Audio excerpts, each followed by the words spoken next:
Paraan laban sa COVID-19. Together, we can be the Solusyon Plus. Bida Plus sa maayos na daloy ng hangin. Bida Plus sa maikling pisikal na interaksyon. Bida Plus sa pagsuporta sa bakuna. Bida Plus sa mga kwento ng kaligtasan sa Bida Barangay. Sa dagdag na pag-iingat, maraming buhay ang maliligtas. Bida Solusyon Plus laban sa COVID-19. Matinding kalaban ng COVID. Ayokong makahawa. At mahawa. Pero kailangan ko na magtrabaho. Kaya di ako magiging pabaya. Di matigas ang aking ulo. Iingatan ko ang aking sarili. Para maingatan ang pamilya ko. Ito ang ambag ko. Ako. Ikaw. Lahat tayo. Sama-sama nating Mayaangat ang bayan.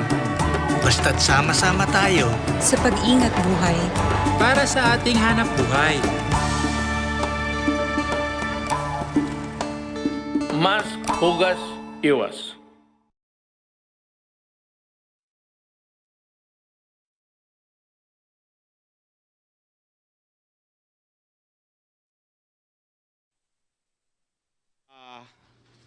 Nako, a moment of silence muna po tayo and prayer for former President Benigno Aquino.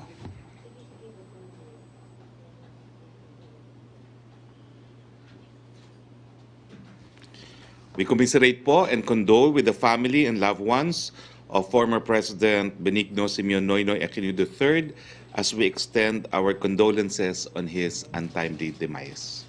We're grateful for the former president for his contribution and services to the country, and we ask our people to offer a prayer for the eternal repose of the former chief executive. Rest in peace, Mr. President. Binabalita po natin na dumating kaninang pasado alas 7 ng umaga ang 2 milyon na doses ng Sinovac. Sa latest batch ng Sinovac, 1.6 million doses ay binili ng national government, samantalang ang 400,000 doses ay binili ng IPN Biotech para sa lungsod ng Maynila. Ito ang pang-apat na batch ng Sinovac vaccine sa dumating sa bansa. As of June 22, 2021, halos 9 na milyon or 8,928,249 doses ang na-administer sa buong bansa. At noong Martes nga po, June 22, nasa 336,843 total doses ng COVID-19 vaccines ang ating na-administer.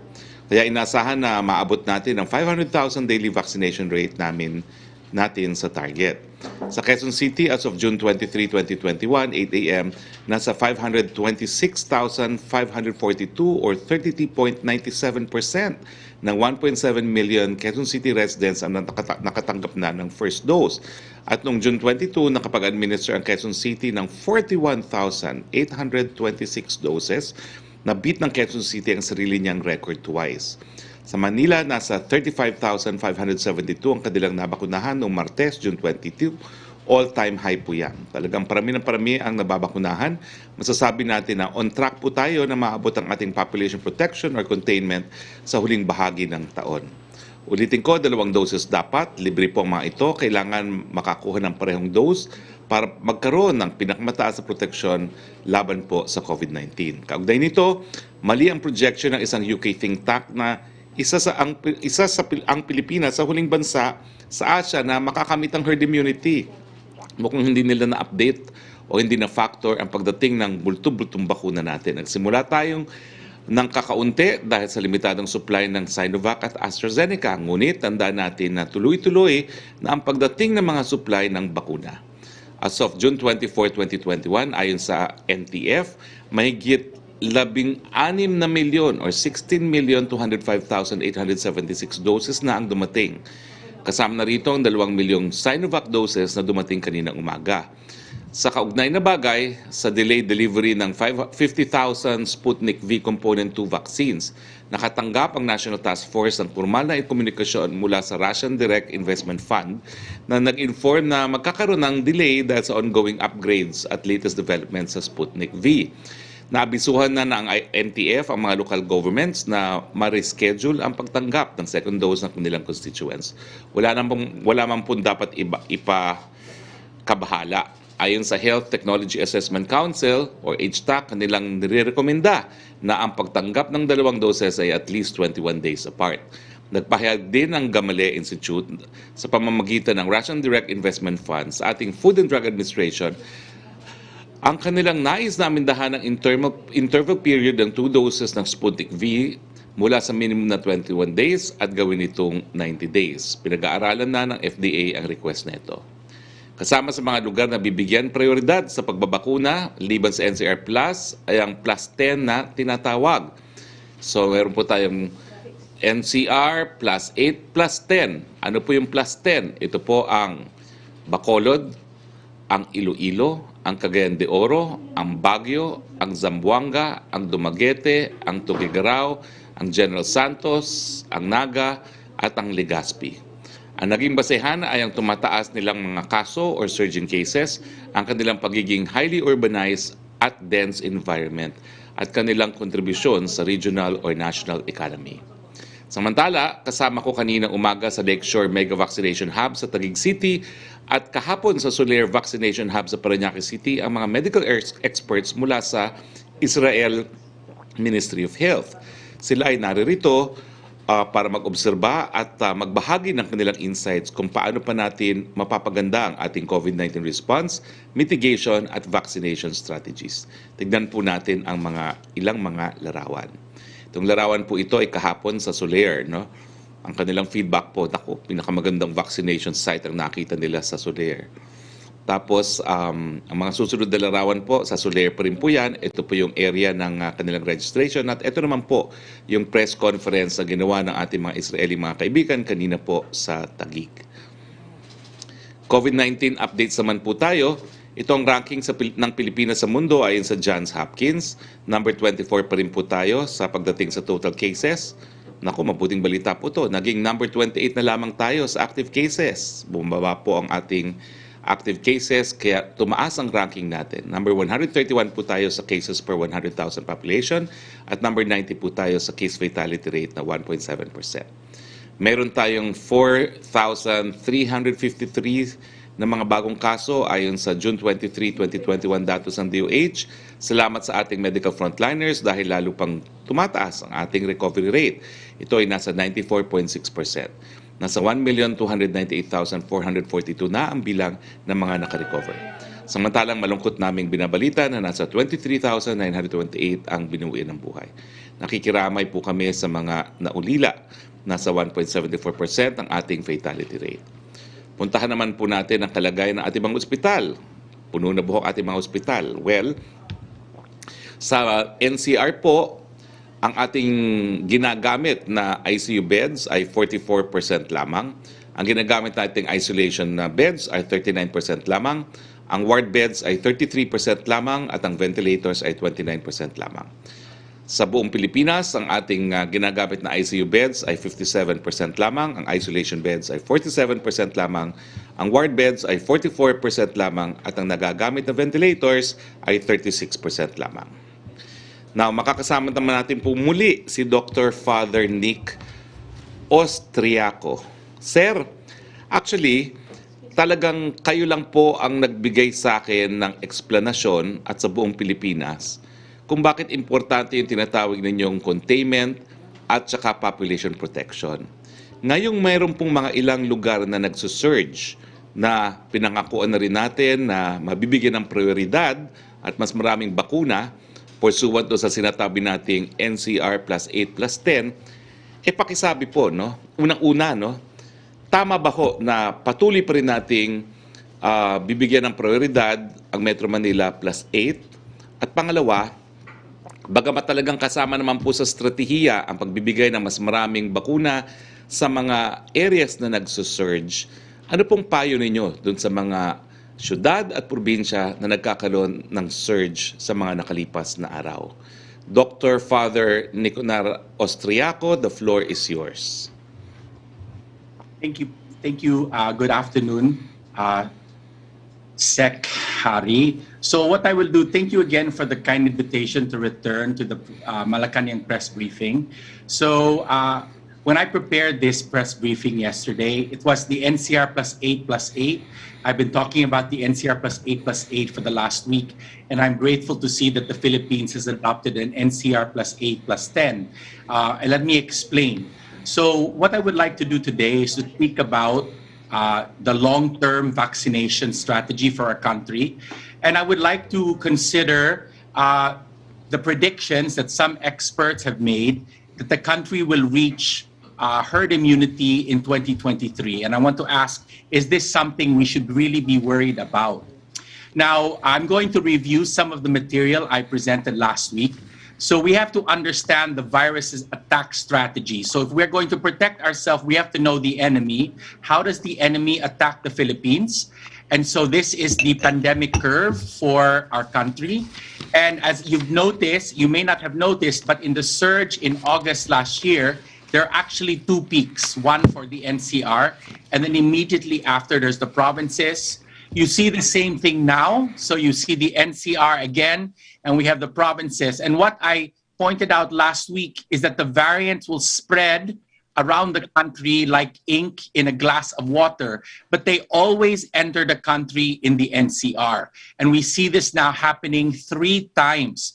With each new variant, we see the same pattern. So in terms of our exit strategy, the first is we must protect the Filipino people from new variants of COVID-19, especially the Delta and the Delta Plus. And I was so grateful to hear yesterday that the province of Cebu has decided to also embrace the 10-day hotel quarantine, which the data shows is 99.7% effective. Now, for the exit strategy, principle number 2 is we must build a COVID-proof wall around the NCR. And so this is the pattern. It starts at the NCR and moves to the provinces. So if we vaccinate the NCR, we prevent the virus from traveling to the provinces. And this is especially important now because we are building a wall around the Philippines by vaccinating the NCR plus 8. And so there were different exit strategies at first, and the government, of course, chose NCR plus 8. And what I'd like to emphasize is that the NCR plus 8 strategy does not mean excluding the rest of the country. So it means prioritizing the NCR plus 8, but there are still ongoing vaccinations to vaccinate the most at risk in the rest of the country. And the distribution now, from what I can get from the data, is about 65% to the NCR plus 8 and 35% to the rest of the country.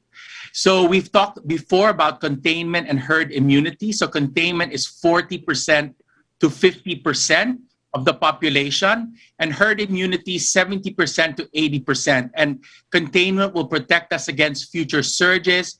It will allow further reopening, and it will allow no mass gatherings of vaccinated persons. And I pointed out that outbreaks will still occur, but they will not spread rapidly. So the surge potential of the pandemic will be severely diminished.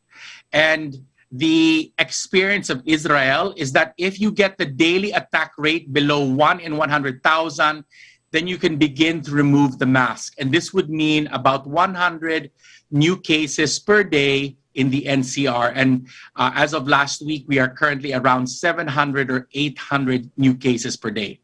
Now, herd immunity is the highest level of protection. It protects the unvaccinated from the virus, it will starve the virus, and basically end the pandemic. And as I keep pointing out, we have to build herd immunity at every single level of our society. So herd immune families, herd immune businesses and barangays and municipalities. So how long will it take? A 250,000 doses per day, sometime in September or October. Now, I have been a guest at the daily briefing this past week for the National Vaccination Operations Center. And I have to say, you know, as someone who is not a member of the government, I've been incredibly impressed with the professionalism and the efficiency of the operation that is being undertaken right now to vaccinate the country. And I congratulate Secretary Vince Dizon for his handling of the rollout. And based on the numbers, some of which were described by Spokes Harry earlier in this briefing, it is really attainable at this time that we will reach containment, if not herd immunity, in the NCR plus 8 by Christmas. And this is something we do together. And if we attain containment, then we can relax minimum health standards. If we do herd immunity, this is where no masks, no social distancing, no crowds, no limits, no testing, no quarantine. And here it's important to understand, once you attain herd immunity in the NCR plus 8, then travelers entering and leaving the NCR do not need to be tested or quarantined. In the same way today, we do not test or quarantine people for measles because we already have herd immunity for measles in Manila, in the entire country. And I pointed out last week that we should encourage our kababayans to imagine a no-mask Christmas. But here is the question: what happens after Christmas? And this is where, if you notice, I talked about the NCR plus 8 star, because the star indicated that the second number was flexible. And as you heard from Spokes Harry, it's going to be NCR plus 8 plus 10. And this is the exit strategy. You have to repeat the focused targeting of vaccinations to build containment. And so the idea here is we go to the next step. We will vaccinate the hottest provincial areas. And you see, where I prepared this last night, I imagine it's NCR plus 8 plus 8. It could have been NCR plus 8 plus 10 or plus 12. And it depends on the available vaccine supply in the national government's stockpile. And so this would be the hottest areas. Now, it does not mean, again, we're excluding the rest of the country because there will be parallel vaccinations outside the NCR plus 8 plus 10, again, to cover those most at risk. And so the target date for the NCR plus 8 is Christmas, and the NCR plus 8 plus 10 in this case would be Easter of 2022, but depending upon which urban areas are included in the plus 10. Now, what about the rest of the country? So a lot of people are saying, what about the rest of the country? It's important to understand that there's something unique about the Philippines, and it's that our urban and rural populations are about 50% each. So there are 50%, 55 million urban Filipinos, and 57 million rural Filipinos. And this is the thing, with the NCR plus 8 plus 10 exit strategy, Filipinos living in our rural areas would be at low risk for COVID-19 even if they're not vaccinated. And this is important to see the strategy of this approach, because vaccinating the cities would protect our rural kababayans from the virus. Why is that? Because the virus will pass through the cities to enter the rural provinces.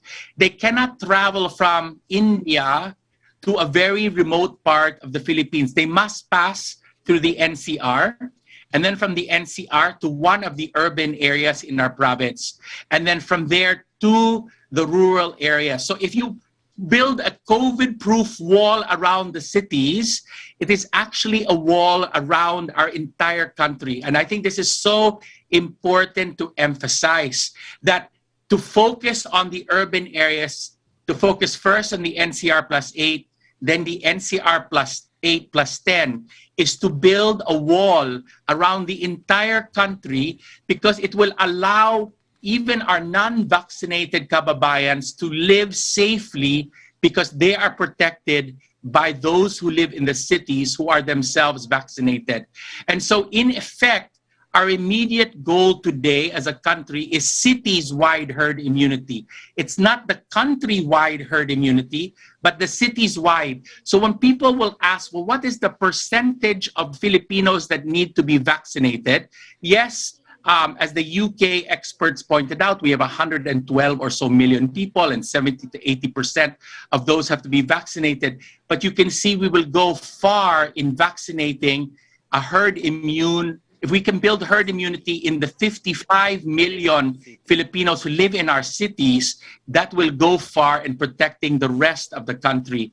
And so the rural Philippines will have a low surge risk, We can manage that while everyone is getting vaccinated. So we will not stop at the NCR plus 8 plus 10. We will, of course, continue to vaccinate, but there will be very low surge risk because there will be no virus coming from Manila or coming from Zamboanga to infect someone who's living in the rural parts of Mindanao.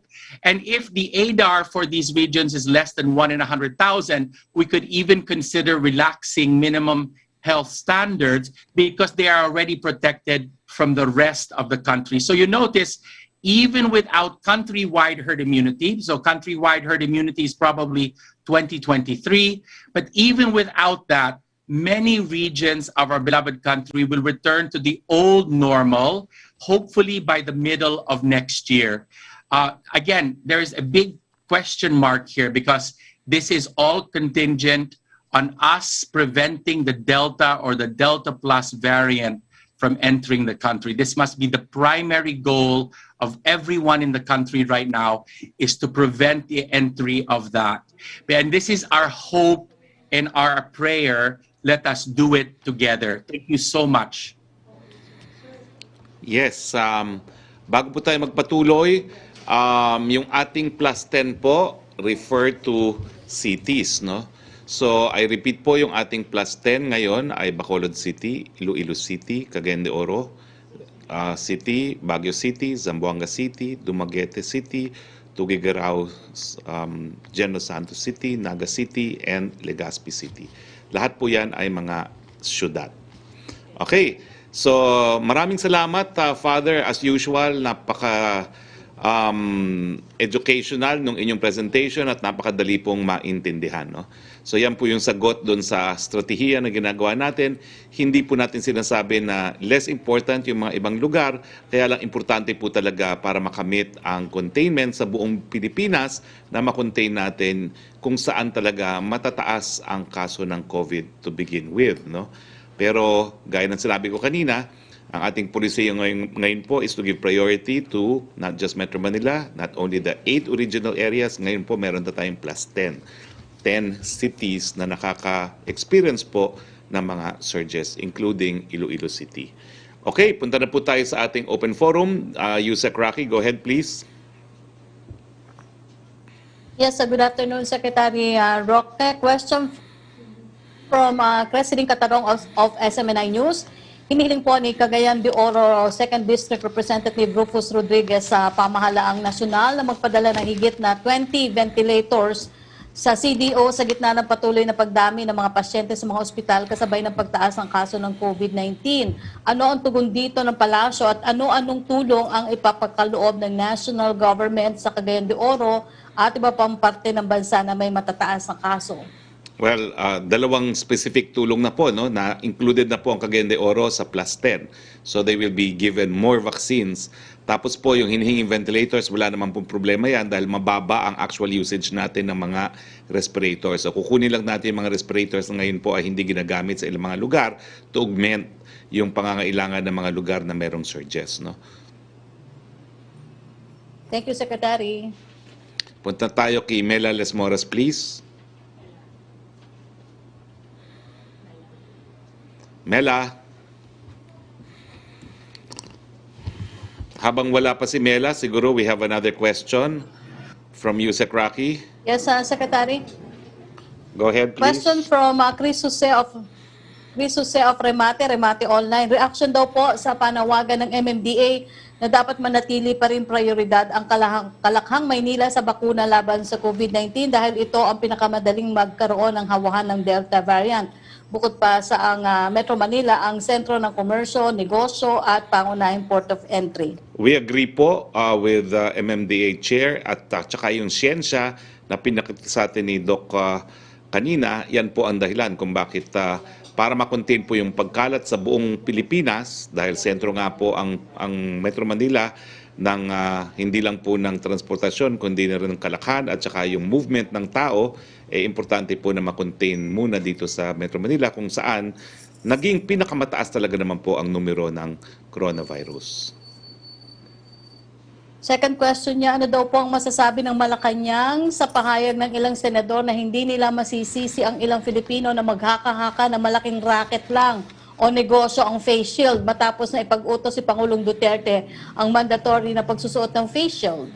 Wala po akong alam dun sa racket na tinatawag. Pero alam niyo po, talagang naintindihan ko naman po talaga na napakahirap nitong face shield. Ako po nakasalamin. Pag ako naka-face shield, siguradong nagpa-fog po yan. Napakahirap, mahirap lalo na dun sa mga nagsasalamin at saka extra cost. No? Pero kinakailangan po paniwalaan natin ang sinasabi ng siyensya. At isa po dun sa study na na-publish po sa Lancet, ito po yung leading medical journal sa buong daigdig at hindi lang sa Pilipinas, ay talagang sinasabi na ang pagsusuot po ng face shield ay nakakatulong no, na ibaba ang pagbaba ng COVID infection. Ang sabi po ng Lancet, ito na po yung pinaka-prestigyoso at pinaka-kinikilalang authoritative journal, medical journal sa buong mundo. No? Sabi nila, ang pagsusuot ng face shields, 78% reduction in infections. Tapos kapag sinamahan pa ng use of mask, it results in 85% protection. At tapos kapag meron pang 1 meter distancing, a risk reduction of 80%. Tapos kung with every additional 1 meter of separation, more than doubling the relative protection. So yan pong sinasabi ng siyensya. Yan po sinasabi ng mga dalubhasa. Napakahirap naman pong baliwalain na ang sinasabi ng mga nangungunang mga dalubhasa sa larangan po ng medisina at epidemiology. Opo. Third question niya, patuloy daw po yung pag-question ng ilang senador sa polisiya ng pamahalaan na minamandato ang pagsusuot ng face shield. Para sa ilang senador, dapat daw po kilalanin ng DOH ang mga pag-aaral, particular na yung to wear or not to wear. Optional lamang ang paggamit ng face shields. At may mga bansa naman daw pong nagpapatupad ng either or policy, face shield lang ang isusuot o face mask. Well, gaya na akin sinabi po, no, nakabase po sa siyensya yan. Bagamat ulitin ko po, naintindihan namin napaka-inconvenient na magsuot pa ng face shield in addition to face mask. Pero bukod po sa Lancet, meron din tayong pag-aaral na pinagsama-sama po at pinagtukma-tukma dito sa Pilipinas at talagang nagpapakita po na ang pagsusuot ng face shield, ito nga po, 78% reduction. Kung sasamahan ng N95 mask, 96%. Kapag sasabahan ng 3-meter distancing, 96%. 2-meter distancing, 91%, at 1-meter distancing, 82% reduction. So ang suma total, with face shield, face mask, and distancing, 97% po talaga ang proteksyon na binibigay. Punta na tayo kay Pia Ranada, please. Pia Ranada, please. Hello, sir. Can you hear me? Yes, go ahead, please. Yes, sir. Sir, just on the passing of former President Benigno Aquino III. Sir, is Malacanang offering to hold a state funeral for the former president? I have no information on that po, no? I read the official statement of the president, and again, our continuing condolences to the family of the former President Aquino. Any plans, sir, of the president to face the nation within the day about this and maybe declare days of mourning? Because this is what GMA did, for example, when Cory Aquino died in 2009. I have no information, although I will be seeing the president this afternoon for several affairs in the palace. So I will check. Sir, can you share? Can you share how the president reacted? Were you able to get his personal reaction, his words, upon hearing the news of his death? Not yet po, because I was attending an event in Taguig, no? The press conference of the Israeli visiting delegation when news broke out of the demise of the former president. But I'll be seeing him this afternoon for at least 5 events. Right. Sir, I hear that later the president will be meeting with lawmakers on Bayanihan 2. May we know if he called this meeting, what are his concerns, and what position will he be bringing into the meeting? I can only confirm that there will be a meeting today to discuss both Bayanihan 2 and Bayanihan 3, no, with leading members of both houses of Congress. No? This will occur after the ceremonial signing of several bills again. No? And I know they will be discussing Bayanihan 2 and 3, but beyond that, I have no further information. All right. And last question, sir. Next week, we will be marking the anniversary of the president's oath-taking, June 30. This will also mark the start of his last year in power. So may we know what will the president's priorities be in his last year in power? It hasn't changed. It is still ensuring that every Filipino is vaccinated, and his continuing campaign against corruption and prohibited drugs. All right. Thank you, Secretary. Thank you very much, Pia. Yusek Roque, please. Yes, Secretary, question from Chris Jose of Remate for Secretary Roque and kay Father Austriaco. Maaari bang iba ang bakuna na kunin sa first dose at iba naman sa second dose? Halimbawa, ang first dose ay Sinovac habang ang second dose naman ay Pfizer. Pwede ba yon? Ano ang side effects ng pagbabakuna ng magkaibang brand? Pinag-aaralan pa po yan. No? Wala pa pong konklusyon ang mga dalubhasa. From Specifically, dahil ang tanong mo is from inactivated to mRNA. No? So, pinag-aaralan po yan, pero may... Well, I'm not a dalubhasa. Perhaps the father can share his views, being a molecular biologist. Yung different platforms. So thank you very much. Doc. Yes.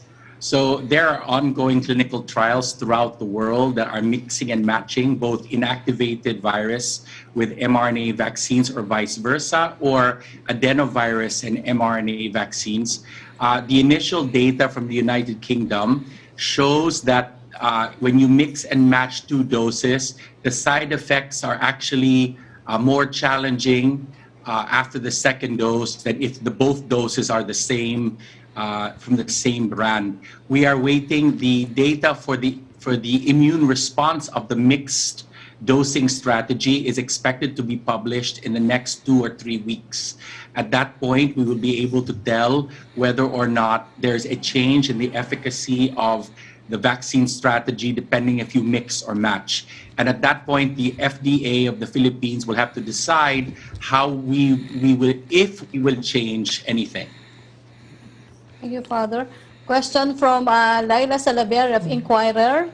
Secretary Roque, does Malacanang have any directive to authorities regarding the reported cyber attacks on red tag news sites? The DICT and the Army have been linked to the cyber attacks. What does the palace think of these cyber attacks? Is this supported by government policy? I don't know why you concluded it is being linked to government, because the ICT's mandate, in fact, is to assist in the implementation of the Cybercrimes Act, no? Together with law enforcement agencies, no? The Cybercrime Division of the NBI and the Philippine National Police. No? So it is a crime po to launch a cyber attack pursuant to the Cybercrimes Act. No? It will be investigated, and I will reiterate that it is unfair to link government offices to these cyber attacks. Pending investigation. Thank you, Secretary. Yes. Punta naman tayo kay Mela Moras, please. Hi, good afternoon, Secretary Roque, at sa ating panauhin po si Reverend Father Austriaco. Sir, just a follow-up question po sa question nga ni Pia Ranada. Okay lang po bang pakipaliwanag sa ating mga kababayan, gaano ba kahalaga yung state funeral? And I know it's early to tell pa, pero sa tingin niyo po ba may chance ang mailibing din sa libingan ng mga bayani si dating Pangulong Aquino? Well, of course, kung gusto po ng pamilya na mailibing sa libingan ng bayani, talaga naman pong pwedeng mailibing doon ang ating mga dating presidente. But that is the choice of the family.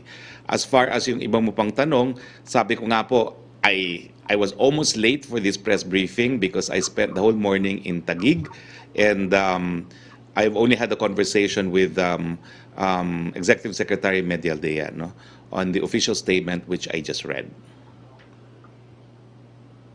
Opo. And sir, sa gitna nga rin po ng sitwasyon, hindi rin may iwasan yung patuloy din na bashing at politics na nasasabay nga sa kasalukuyang pangyayari. May I just ask, ano po yung mensahe ng Malacanang sa publiko? Sa gitna nga ngayon, nagluluksa pa rin yung pamilya Aquino. Ano po ang mensahe ng Malacanang sa patuloy pa rin, lalo na sa social media, sa issue po ng bashing at politika po?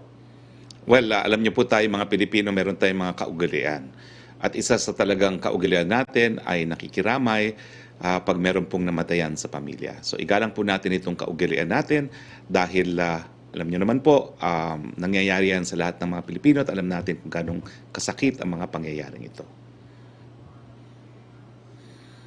Opo. And panghuli na lamang po, Secretary Roque, regarding sa schedule ni Pangulong Duterte, aasahan din po ba natin na magkakaroon muli siya ng isang talumpati mamaya, bukod sa tulong sa lawmakers? Well, alam niyo naman po kapag merong mga public events gaya ng signing of laws, no, reenactment of the signing of the laws, meron din siyang talumpati. At yan naman po will be carried live by PTV4 and RTVM. Okay, thank you so much po, Secretary Roque, at kaya Father Austriaco po. Maraming salamat, Mela. Punta tayo uli kay Yusek Roque, please. Yes, Secretary, meron lang pong clarification si Laila Salaveria about dito sa unang tanong niya. Hindi po DICT, DOST, and the Army have been linked to the cyber attacks. Well, I think it is still unfair to link any government agency dahil hindi pa naman po naiimbestigahan. Opo, based daw po yan sa report ng Kirum Media Foundation, a Swedish digital forensic group. Hindi ko po alam kung ano yung grupo na yon at hindi ko po alam kung talagang competent siya magbigay ng testimonya dito sa ating bansa. Opo. Question from President Catarong of SMNA News. Can you confirm yung pagpupulong ngayong araw sa Malacanang ng ilang miyembro ng Kamara at Senado kasama si Pangulong Rodrigo Duterte patungkol daw po sa Bayanihan Law? If meron, maliban dito, ano-anong mga agenda ang posibleng tatalakayin sa naturang pulong? Meron po kasing reenactment of the signing of some of the bills that have become law, no? So right after that po, yung pagpupulong and the agenda as confirmed to me by our PLLO, Secretary Baby Pascual, includes Bayanihan 2, Extension, and Bayanihan 3. Opo. Question from Jopel Pelenyo of DWIC. Kung ilalagay daw po sa half-mast yung flag sa palace. As I said po, no, everything I will know after this press briefing because I arrived here po just at the nick of time to hold this press briefing. But I will give further details po. Opo. Question ni Maricel Halili ng TV5. Yung una po niyang tanong kung tungkol po dun sa pag-visit sana daw ni Presidente or call the fan kung natawagan daw po si former President. Pero yung follow-up po niya, what do you think is the greatest legacy of Pinoy? What do you want to tell the family of the late President? Well, yun nga po, no, nakikiramay po kami at ang achievement po niya ay una-una, nanungkulan po siya sa isang demokrasya. No? At siyempre po, maaalala rin natin yung kanyang order na walang wangwang at maalala natin siya bilang isang simpleng public servant, no, na hinalal po ng taong bayan. Thank you, Secretary. Maraming salamat po. Ivan Mayrina, please. Good afternoon, Secretary and Father Nick.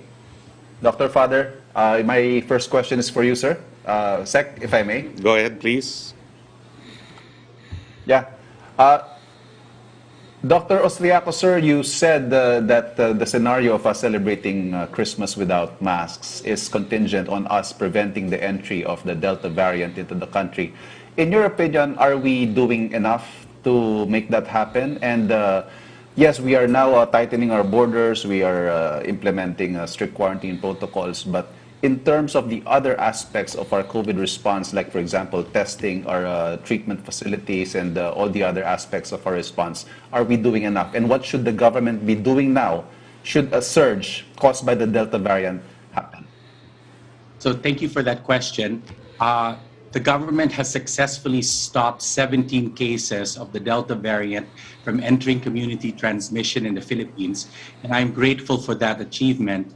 At this time, what we are learning about the Delta variant is that it has combined the worst characteristics of the variants that have come before it. the entry of the Delta variant into the Philippines would be dramatic. What you would see is that based on the numbers that we're seeing around the world, the number of infections of one COVID patient with the Delta variant rises from 2 to 3, which was the original variant from Wuhan, to about 6 to 8. So what would happen is if the Delta variant entered our beloved country, the contact tracing capacity would have to be severely enhanced to undertake the contact tracing for that kind of transmission. We also know from the United Kingdom that hospitalization rates increase by 30%. If the Delta variant enters the country, this would put significant strain on our healthcare system. We already saw what happened with the Alpha variant in March. So I would hope that the national government is preparing for the worst, right? So we hope for the best. We have very strong border controls, but I would hope that the government is also preparing for the worst case scenario and to do what would we do if we detect the Delta variant in the NCR in the months ahead. Thank you, Dr. Austriaco. Secretary Roque, sir, may we have a reaction? Kasi po kahapon, for example, si Governor Bichara ng Albay, problema pa rin po ng lalawigan niya yung testing. Tapos yung mga isolation facilities, inaayawan daw po ng mga nagpa-positive dahil hindi kagandahan. How are we in terms of preparing for the worst na binabanggit po ni Father Austriaco? Well, kahapon po, no, binisita po natin kasama ng mga Israeli experts yung 380-bed hospital facility na modular na ginawa po in 52 days dyan po sa Luneta. And we were very impressed. The Israelis, in fact, were very impressed dahil it is state-of-the-art. It does not cost too much. It costs 200 million pesos and it's state-of-the-art, no?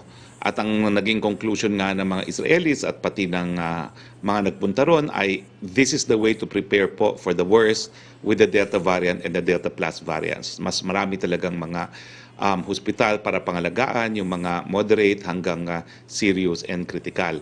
Ang plano nga po ng siyudad ng Maynila ay dahil meron na silang 300 hindi ko po maalala kung 340 o 380 but 300 plus bed capacity for at least moderate cases is to declog yung mga ospital na pinatatakbo ng siyudad ng Manila, no, of the mild, asymptomatic, and moderate cases so they can concentrate on ICU. Now, this is actually the strategy on a nationwide basis. No? Number one talaga, paintingin yung ating healthcare capacity sa pamamagitan ng additional beds, lalong-lalo na ng additional ICU beds, and that has been a personal advocacy of mine to see na madagdagan pa ng mas marami pa ang ating mga ICU beds. Bagamat halos, ano bang ang figure natin? Dati 700 lang ang ating ICU bed. Ngayon, ang ginagamit ng datos na ng DOH is 1,200. No? So almost na-doble na po natin yung ating ICU bed capacity dito po sa Metro Manila. At syempre po, patuloy pa rin yung ating integration ng ating Stay Safe app. Totoo po, kinakailangan talagang paintingin ang ating contact tracing dahil yun po yung pinaka-epektibong pamamaraan na maiwasan ng hawahan, ma-isolate yung mga naging close contact ng nakakahawang sakit nito. So the process is ongoing. Meron na pong partial operation ng ating Stay Safe but all local governments are still in the process of integrating their systems with Stay Safe. So again, all told, Secretary, are we prepared for a possible surge caused by the Delta variant?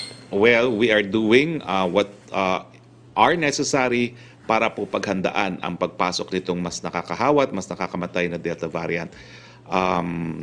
Pinapainting natin ang ating kampanya na magmask, hugas, iwas. Pinapalakas natin ating contact tracing, pinaparami natin ang ating healthcare capacity, pero syempre po sa huli, panawagan na magtulungan tayo, magkaisa, dahil ibang klase po itong bagong kalaban natin na Delta at Delta Plus variants. Dr. Austriaco, Secretary Roque, thank you, sir. Maraming salamat, Ivan. Balik tayo kay Yusek Rocky. Yes, Secretary. From Kit Kalayag of Manila Times, kapansin-pansin na hindi na daw po nagbibigay ng update si Baguio City Mayor Benji Magalong patungkol sa contact tracing efforts ng gobyerno. Siya pa rin po ba daw ang contact tracing czar? Kung hindi, may plano ba ang presidente na mag-appoint ng papalit kay Mayor Magalong? Si Mayor Magalong pa rin po at alam ko po patuloy ang kanyang ginagawang training sa iba't ibang mga LGUs, no, para sa epektibong contact tracing system. Second question niya, marami pa rin establishment ang manual pa rin daw po yung method na gamit sa contact tracing at hindi pa rin gumagamit ng contact tracing apps. Ano po ang ginagawa ng gobyerno para makompel ang lahat na gamitin ang Stay Safe app? Nasagot ko na po yan. We're in the process of integrating all existing systems with Stay Safe. Okay. Ano daw po ang plano ng gobyerno para mapaigting pa ang contact tracing sa bansa ngayong nakapasok na ang Delta variant? Naghahanda po tayo ng mga contact tracers na additional din, no? Bukod dun sa meron na tayo. At yan nga po siguro ay kabahagi ng pag-uusapan ukol po sa Bayanihan 2 at Bayanihan 3. Opo, Secretary Roque, may request lang po, pasensya na, yung Malabon Youth. Since non-contact sport daw po ang classification ng volleyball, kung pwede daw po itong i-allow ng IATF? Well, tatanong ko po yan sa IATF, no? Outdoors non-contact sports is allowed, pero hindi ko po alam talaga kung non-contact sport ang volleyball, kasi ang alam ko, may mga pagkakataon nagkakaroon po yan ng contact. Okay, thank you, Secretary. Maraming salamat po. Pia Gutierrez, please.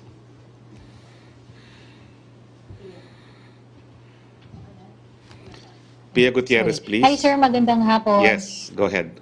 Hi, sir. Magandang hapon. Sir, can you hear me? Yes, I can hear you. Good afternoon. In terms of percentages, okay. Hello, sir. Can you hear me now? Go ahead. Go ahead. In terms of Sir, dun percentages, sa plus 10 areas, in terms of percentages, how much of our vaccines will be allocated to these areas, sir? sa ngayon hindi ko po alam, no, kasi dumami po yan NCR plus 8 plus 10. So it will be a higher percentage, no. So I will clarify that po because right now I have no information. Opo, kasi you mentioned before the NCR is 32.2%. Yes. Possible po ba, sir, na parang mabago din yung allocation dito sa NCR plus 8 to accommodate ito pong pagdagdag natin ng mga areas na merong priority? Hindi naman po, no, kasi talaga itong bagong prioritization is also subject to more supplies, no. At nakita naman natin sa presentasyon ni Dr. Father na talagang importante na ma-attain ang containment or population protection sa lalong mabilis sa panahon dito sa Metro Manila Plus, dahil ito yung maganda nga yung ginamit niyang illustration, parang ink na kumakalat, no? Pag napigil natin yung pagkalat ng ink sa pinanggagalingan talaga, mapapababa natin ang numero in the entire country. Pero sir, gano'n tayo ka-flexible pagdating sa allocation ng vaccines? If we see another area na merong mataas din po ng cases, possible po madagdag siya doon sa prioritization, or kung isa sa mga areas na ito sa plus 10 or plus 8, bumaba yung cases, pwede ba siyang maalis sa prioritization? How does it work, sir? It is being reviewed regularly kung ano yung mga areas na may surge, kasi talagang kabahagian ng estratehiya, mas maraming bakuna sa mga lugar na nagsusurge. So patuloy po ang pagmamonitor natin sa daily attack rate, sa 2-week average attack rate, at saka sa healthcare utilization rates ng iba't ibang mga lugar. Sir, on another topic, sir, kasi Filipino Nurses United said that the government should set aside yung unobligated funds from Bayanihan 2 to pay for their benefits and their compensation, particularly yun nga po sa healthcare workers. So, what does the palace have to say about this? At lalo na po ngayon na pag-uusapan na mamaya ni President Duterte with the leaders ng House and the Senate yung Bayanihan 2. Is this something that would be accommodated, itong request nila? That's in fact possible. It is not improbable dahil ang naging position po ng Executive Secretary is we will source fundings to pay for the prospective salary adjustment pursuant to the PACI's decision, at posible po na magkaroon ng supplemental funding sa pamamagitan po ng Bayanihan 3 o di naman kaya realignment, a further realignment of the funds intended for Bayanihan 2 for this purpose. So anything is possible po because Congress has plenary powers of legislation.